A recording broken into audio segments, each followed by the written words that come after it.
సహస్ర హత్య case mystery వీడింది. హంతకుడు ఎవరో కాదు, అదే కాలనీలో ఉండే ఒక 10వ తరగతి కుర్రాడని తేలింది. పక్కింట్లోనే ఆ కుర్రాడు ఉంటాడని కూడా బయటపడింది. ఇంట్లో 80,000 రూపాయల దొంగతనం కోసం వచ్చి అడ్డుకున్న సహస్రను అత్యంత దారుణంగా చంపేశాడని పోలీసులు కనిపెట్టారు. మొత్తానికి ఎవరైతే అనుమానితుడుగా ఉన్న 10వ తరగతి కుర్రాడున్నాడో అతన్ని అదుపులోకి రాత్రే తీసుకున్నారు. అదుపులోకి తీసుకొని విచారించి కొద్దిసేపటి క్రితమే ఎస్ఓటి పోలీసులు, కూకట్పల్లి పోలీసులు ఈ మిస్టరీని ఛేదించారు. 5 రోజుల పాటు హంతకుడి కోసం అనేక ప్రాంతాల్ని గాలించారు, అనేక మనుషుల్ని అనుమానించారు, ఇంట్లో ఉన్న వాళ్ళందరినీ విచారించారు. అయితే పక్కింట్లోనే ఈ కుర్రాడు ఉన్నాడని, ఈ 10వ తరగతి కుర్రాడు పక్కింట్లోనే ఉండేవాడని, రెగ్యులర్గా ఈ ఇంటికి వచ్చి వెళ్ళే కుర్రవాడేనని, ఈ ఇంట్లో కనిపించే కుర్రాడే కాబట్టి హంతకుడిని గుర్తించడం ఆలస్యమైందని పోలీసులు చెప్తున్నారు. 10వ తరగతి కుర్రాడు కనీసం కేవలం 15 ఏళ్ల వయసు ఉంటుంది. సహస్రతో పోలిస్తే సరిగ్గా 4-5 ఏళ్ళు పెద్దవాడై ఉంటాడు. ఈ 4-5 ఏళ్ల పెద్దవాడు 80,000 దొంగతనం చేయడం కోసం, సహస్ర ఇంట్లో దొంగతనం చేయడం కోసం వచ్చి అన్యాయంగా చిన్నారిని అత్యంత దారుణంగా వాళ్ళింట్లోనే ఉన్న కత్తితో పొడిచి చంపాడని బయటపడింది. అంతేకాదు ఈ 10వ తరగతి చదివే ఈ కుర్రాడు, అతని పేరు చెప్పడానికి లేదు, మైనర్, అతని పేరు చెప్పడానికి వీల్లేదు. అయితే అతను ఈ దొంగతనం ఎలా చేయాలనే ఒక స్కెచ్ కూడా రాసుకున్నట్టుగా తెలుస్తోంది. ఒక పేజీ మీద, ఒక పేపర్ మీద దొంగతనం, ఆ డబ్బుని ఎలా దొంగతనం చేయాలని ఒక పేజీ మీద ప్లాన్ ఆఫ్ యాక్షన్ రాసుకొని ఆ ప్లాన్ ప్రకారమే ఆ ఇంట్లో చొరబడి దొంగతనానికి ప్రయత్నించాడు. అయితే ఆ ఇంట్లో సహస్ర కూడా ఉంది, ఒక్కతే ఉందనే విషయం తెలియకపోవటం, ఇంట్లోకి చొరబడిన తర్వాత సహస్ర 11 ఏళ్ల వయసు కాబట్టి సహస్ర అడ్డుకునే ప్రయత్నం చేయడంతో సహస్రని అత్యంత పాశవికంగా 20 సార్లు చచ్చిపోయిందా అని కన్ఫామ్ చేసుకునే వరకు, చనిపోయిందని కన్ఫామ్ చేసుకునే వరకు అత్యంత దారుణంగా పొడిచి చంపినట్టు మొత్తానికి పోలీసులు బయటకు గుట్టును లాగేశారు. అన్యాయంగా ఒక పసిబిడ్డని 80,000 రూపాయల కోసం 10వ తరగతి చదివే ఒక కుర్రాడు ఇంత దారుణానికి ఒడిగడతాడని ఎవ్వరూ ఊహించలేదు. సహస్ర హత్య తర్వాత పోలీసులు దాదాపు 5 బృందాలుగా విడిపోయారు, 5 ప్రాంతాల్లో సంచరించారు. సహస్ర హంతకులను వెతికేందుకు రకరకాల కోణాల్లో విచారణ జరిపారు. ఏదైతే సహస్ర నివాసం ఉంటుందో ఆ ఇంట్లో ఉన్న పురుషులందరినీ తీసుకెళ్ళి విచారించారు. కొన్ని పేర్లను కూడా బయటకు తీసుకొచ్చారు, కొన్ని రకాల కథలు కూడా వెలుగులోకి వచ్చాయి. కానీ ఇవన్నీ అబద్ధాలని, అవాస్తవాలని, కేవలం ఒక 10వ తరగతి చదువుతున్న కుర్రాడు ఈ దారుణానికి ఒడిగట్టాడని చివరికి నిర్ధారణకు వచ్చారు పోలీసులు. సహస్రాన్ని హత్య చేసేందుకు వచ్చిన కుర్రాడు గతంలో కూడా ఈ ఇంటికి పదే వచ్చేవాడని కూడా పోలీసులు స్పష్టత ఇస్తున్నారు, కూకట్పల్లి పోలీసులు. దీంతో ఆ 10వ తరగతి కుర్రాడి ఇంట్లోకి వచ్చి వెళ్ళటాన్ని ఎవరు అనుమానంగా చూడకపోవడం, ఆ కుర్రాడే ఈ హత్య చేసి ఉంటాడని ఎవరు అంచనా వేయకపోవడం, ఆ కుర్రాడి ఇంటికి రెగ్యులర్గా వచ్చేవాడు కావడంతో తెలిసిన వ్యక్తిగా ఇగ్నోర్ చేయటంతో ఈ హత్య కేసు మిస్టరీగా మారింది. కొంతసేపు మిస్టరీగా, అంటే హంతకుణ్ణి పట్టుకోవడం అతిపెద్ద సమస్యగా మారింది. కేవలం 10వ తరగతి చదివే ఒక కుర్రాడు ఇంత దారుణానికి ఒడగెడతాడని ఎవ్వరూ అంచనా వేయరు. 10వ తరగతి చదివే ఒక కుర్రాడు ఇంత కిరాతకంగా, ఇంత క్రిమినల్ మెంటాలిటీతో ఉంటాడని, అతని సైకలాజికల్ పరిస్థితి ఏంటని, అతని మానసిక పరిస్థితి ఏంటని ఎవ్వరూ అంచనా కూడా వేయలేదు. సో 10వ తరగతి చదివే ఒక కుర్రాడు ఇంత పకడ్బందీ ప్లాన్ చేసి హత్య చేసి దొరకకుండా తప్పించుకొని తిరుగుతాడని కూడా ఎవరు అంచనా వేయలేదు. బహుశా ఆ ఇంట్లో ఉండేవాళ్ళు కూడా, లేకపోతే ఆ కాలనీలో నివాసం ఉండేవాళ్ళు కూడా ఈ అంచనా వేసి ఉండరు. ఎప్పుడైతే పోలీసులు మఫ్టీలో వచ్చి ఆ బాలుని తీసుకెళ్లారో అప్పటి నుంచి సాధారణ విచారణ అనుకున్నారు. కానీ విచారణలో అసలు విషయం వెలుగులోకి వచ్చినట్టుగా స్పష్టంగా అర్థమవుతోంది. 10వ తరగతి చదివే ఒక కుర్రాడు అన్యాయంగా ఇంత రౌడీలాగా, ఇంత క్రిమినల్ లాగా, పెద్ద పేరు మోసిన దుండగులు కానీ హంతకులు కూడా చేయలేని స్థాయిలో ఒక పకడ్బందీ ప్రకారం ఒక స్కెచ్ వేసుకొని పేపర్ మీద ఈ మర్డర్ స్కెచ్ రాసుకున్నాడు. చెప్తున్నారు అక్కడున్న పోలీసుల నుంచి అందుతున్న సమాచారం ప్రకారం ఏంటంటే, అతని మోటివ్ ఏంటంటే ఎవరైతే సహస్ర ఇంట్లో ఉన్న డబ్బును కొట్టేయాలి, సహస్ర ఇంట్లో వాళ్ళ అమ్మ నాన్న ఇద్దరు జాబ్కి వెళ్తారు, పొద్దున్నే ఇంటికి తాళమేసి వెళ్తారు, ఇల్లు పెంట్ హౌస్లో ఉంటుంది కాబట్టి కింది పోర్షన్స్లో ఉండేవాళ్ళు కావచ్చు, ఆ పెంట్ హౌస్ దగ్గరికి వచ్చే వాళ్ళ సంఖ్య చాలా తక్కువగా ఉంటుంది. ఆ సమయంలో ఆ ఇంట్లోకి చొరబడి డబ్బులు కొట్టేయాలన్నది ఆ కుర్రాడి ప్లాన్. ఆ ప్లాన్ని మొత్తం ఒక పేపర్ మీద రాసుకున్నాడని చెప్తున్నారు పోలీసులు. ఒక పేపర్ మీద ఎలా దొంగతనం చేయాలి, 80,000 రూపాయలని ఎలా దొంగతనం చేయాలని ఒక పేపర్ మీద రాసుకున్నారని పోలీసులు చెప్తున్నారు.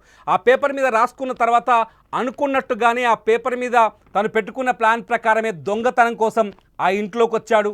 వచ్చేసరికి ఇంట్లో ఎవరు ఉండరని అనుకున్నాడు బహుశా, కానీ అప్పటికే సహస్ర ఇంట్లో ఉంది. ఎందుకంటే సహస్ర కేంద్రీయ విద్యాలయంలో చదువుతోంది. కేంద్రీయ విద్యాలయంలో చదవడం వల్ల ఆ రోజు సహస్రకి స్కూల్లో స్పోర్ట్స్ ఈవెంట్స్ ఉండటం వల్ల సెలవులు ఇచ్చారు. 5వ తరగతి చదువుతున్న సహస్ర స్కూల్లో సెలవులు ఇచ్చారు. సెలవులు ఇవ్వడంతో సహస్ర ఇంట్లోనే ఉండిపోయింది. ఇంట్లోనే ఉండిపోవడంతో సహస్ర ఇంట్లుందనే విషయాన్ని ఆ కుర్రాడు ఎవరైతే హత్యకు పాల్పడ్డాడో 10వ తరగతి కుర్రాడు అంచనా వేయలేదు. అంచనా వేయకపోవడం వల్ల ఊహించని విధంగా సహస్ర ఎదురుపడింది ఇంట్లో. దీంతో దొంగతనం చేసే సమయానికి సహస్ర చూడటం, ఆ సహస్ర దొంగతనాన్ని అడ్డుకునే ప్రయత్నం చేయడంతో ఇష్యూ పెద్దగా అవుతుందని, విషయం బయటకు వస్తుందని భావించిన ఆ 15 ఏళ్ల కుర్రాడు, బహుశా అతని వయసు 15 ఏళ్ళు ఉంటుందని పోలీసులు ఒక అంచనాకు వచ్చారు. సో దీంతో సహస్రని ఆ విషయం చెప్పకుండా చేసే ప్రయత్నం చేశాడు. దీంతో ఫస్ట్ ఏం చేయాలో ఆలోచించిన వ్యక్తి సహస్రని ఎలా ఆపాలో అతనికి అర్థం కాలేదు. ఇంట్లో కిచెన్లోనే ఉండే కత్తిని తీసుకొని సహస్ర పైన అత్యంత పాశవికంగా దారుణంగా దాడికి దిగినట్టు తెలుస్తోంది. సహస్ర ఒంటి మీద పోస్ట్ మార్టంలో కొన్ని కత్తి ఘాట్లను గుర్తిస్తే దాదాపు 20 వరకు 21 కత్తిపోట్లు ఉన్నట్టుగా తెలిసింది. 21 మెడపైనే, కేవలం మెడపైనే 14 సార్లు కత్తితో పొడిచారు. అంటే మెడ భాగంలో ఈ స్థాయిలో కత్తితో పొడవడం అంటే వీలైనంత వేగంగా సహస్ర ప్రాణం తీయాలని, ఆమె ఊపిరి తీయాలని ఒక ఆవేశంలో అత్యంత దారుణంగా ఆ అబ్బాయి హంతకుడని చెప్పాలా ఇక్కడ, లేకపోతే మైనారిటీ తీరలేదు అతను, ఆ అబ్బాయి దాడి చేస్తున్నట్టుగా తెలుస్తుంది. సహస్ర గొంతు మీద 14 సార్లు పొడిచిన తర్వాత అప్పటికీ ఆమె చనిపోలేదని, ఆ బంగారు తల్లి ప్రాణాలు పాపం విలవిలలాడి ఉంటుంది ఆ సమయంలో. ఆ బంగారు తల్లి ప్రాణాలు విడవలేదని మళ్ళీ కడుపులో పొడిచినట్టుగా తెలుస్తుంది. సహస్ర మంచం పైనే పడిపోయింది. మంచం పైనే సహస్రని కత్తితో పొడిచి ఆమె చనిపోయిందని నిర్ధారించుకున్న తర్వాతే ఆ కుర్రాడు ఆ ఇంట్లోంచి వెళ్ళిపోయినట్టుగా పోలీసుల విచారణలో బయటపడింది. అత్యంత పాశవికమైన సంఘటన ఇది. నిజంగా ఒక 10వ తరగతి చదివే కుర్రాడు ఒక క్రిమినల్ లాగా ఆలోచిస్తాడని సమాజం ఎవ్వరూ అంచనా వేయలేం. నిజంగా ఒక్క మాటలో చెప్పాలంటే అంచనాకు అంతు చిక్కని నేరాలు జరుగుతున్నాయని చెప్పడానికి మనుషుల మైండ్ సెట్, వయస్సుతో సంబంధం లేకుండా మనుషుల మైండ్ సెట్ ఏ స్థాయిలో ఉంటుందో, ఎంత క్రిమినల్గా ఆలోచిస్తున్నారో మనుషులు ఒక్కసారి ఆలోచించవచ్చు. ఎందుకు ఒక 10వ తరగతి చదివే కుర్రాడి మనసు ఈ స్థాయిలో మారిపోవడం, ఒక హత్య చేసేంత ధైర్యం అతనిలో రావడం, ఒక అన్యాయంగా ఒక బాలిక ప్రాణం బలి తీసుకునేంత ఆలోచన అతనిలో రావడానికి కారణం ఏంటన్నది ఇప్పుడు అంతు చిక్కట్లేదు. మొత్తానికి సహస్ర హత్యకు కారణం ఒక 10వ తరగతి కుర్రాడని స్పష్టంగా అర్థమవుతోంది. కొద్దిసేపటి క్రితమే కూకట్పల్లి పోలీసులు ఈ విషయాన్ని నిర్ధారించారు. హంతకుణ్ణి నిన్న సాయంత్రమే అదుపులోకి తీసుకున్నట్టుగా తెలుస్తోంది. ఆ బాలుని తీసుకెళ్లి విచారించిన తర్వాతే పూర్తి వివరాల్ని బయట పెట్టినట్టుగా తెలుస్తుంది. బాలుడిని నిన్న మఫ్టీలో వచ్చి పోలీసులు ఇక్కడి నుంచి తీసుకెళ్ళినట్టుగా తెలుస్తుంది. అయితే ఎప్పుడైతే ఇక్కడ విచారణ మొదలైందో, ఎప్పుడైతే ఆ బాలుని తీసుకెళ్లిన తర్వాత కొంత కాలనీలో కూడా కొంత చర్చ జరిగింది. ఏంటంటే అందరినీ వరుసగా విచారించడం, సహస్ర హంతకుడు దొరకపోవడంతో కొంత ఆందోళన చెలరేగింది కాలనీలో.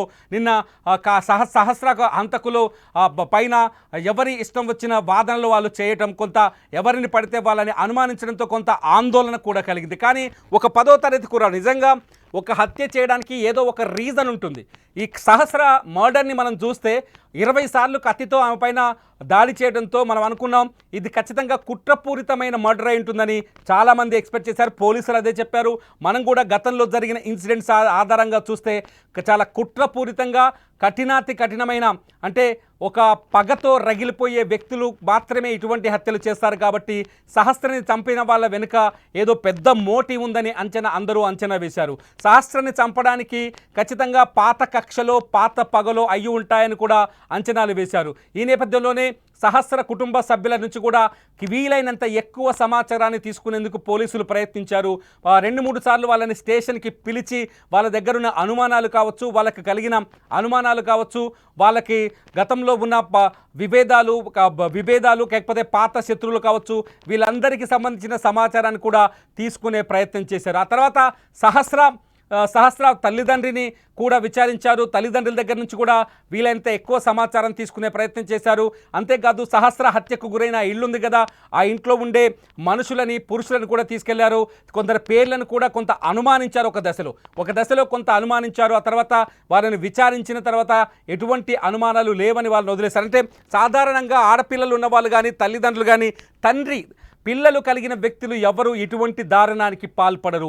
ఎదుటి వాళ్ళ పిల్లలను అత్యంత దారుణంగా చంపాలనే ఆలోచన ఎవరి మనసులో కానీ మెదడులో కానీ చేతులు రావు.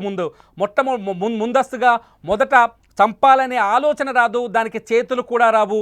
అవసరమైతే నేరం దొంగతనానికి వచ్చిన వ్యక్తి అయినట్టు దొంగతనం చేసి వెళ్ళిపోయేవాడు. కానీ ఒక 10వ తరగతి కుర్రాడి ఇలా ఆలోచించాడు. ఎలా ఆలోచించాడు? అసలు ఎటుపోతుంది సమాజం అనే ప్రశ్నలు కలుగుతున్నాయి ఇక్కడ. 10th క్లాస్ చదివే కుర్రాడు ఇంత దారుణంగా 10th క్లాస్ చదివే కుర్రాడు 15 ఏళ్ల వయసులో ఇంత దారుణంగా ఆలోచించాడంటే అతని బ్రెయిన్ ఏమనుకోవచ్చు, అతని బ్రెయిన్ ఎలా ఉందనుకోవచ్చు, ఎట్లా ఆలోచించవచ్చు. 10వ తరగతి చదివే కుర్రాడికి డబ్బులు 80,000 రూపాయల అవసరం ఏమొచ్చింది? 80,000 రూపాయలు దొంగతనం చేయాలి, ఆ 80,000ని ఖర్చు పెట్టుకోవాలి. ఆ 80,000ని దొంగతనం ఎలా చేయాలో దానికోసం ఒక పేపర్ మీద స్కెచ్ చేసుకోవడం, ఆ స్కెచ్ ప్రకారమే ఇంట్లోకి చొరబడ్డ తర్వాత ఎదురుపడ్డ సహస్రని అత్యంత దారుణంగా చంపటం. ఒక మనిషిని కత్తితో పొడిస్తే చచ్చిపోతుంది అనే ఆలోచన అతనికి లేదా, లేకపోతే అతనికి ఉన్న అవసరం ముందు ఈ హత్య కూడా చాలా చిన్నదిగా కనిపించిందా? 15 ఏళ్ల కుర్రాడికి 80,000 రూపాయల డబ్బుల అవసరం ఏంటి? ఆ అవసరం ముందు ఈ హత్య కూడా అత్యంత చిన్నగా కనిపించింది అంటే ఆ కుర్రాడి మైండ్ సెట్ ఏ స్థాయిలో ఉందో అర్థం చేసుకోవచ్చు. ఎవరా 10వ తరగతి కుర్రాడు, ఎందుకు ఈ పాపని చంపాడు అనేది ఇంకా పోలీసులు బయటపెట్టే అవకాశం ఉంది. అతన్ని మీడియా ముందు చూపించే అవకాశాలు చాలా తక్కువగా ఉంటాయి ఈ కేసులో. ఎందుకంటే అతను మైనర్ కాబట్టి అతన్ని మీడియా ముందుకు తీసుకొచ్చే అవకాశాలు చాలా తక్కువగా ఉంటాయి. పోలీసులు నిర్ధారణ చేసిన తర్వాత నేరుగా అతన్ని కోర్టులో హాజరుపరిచే అవకాశం ఉంటుంది.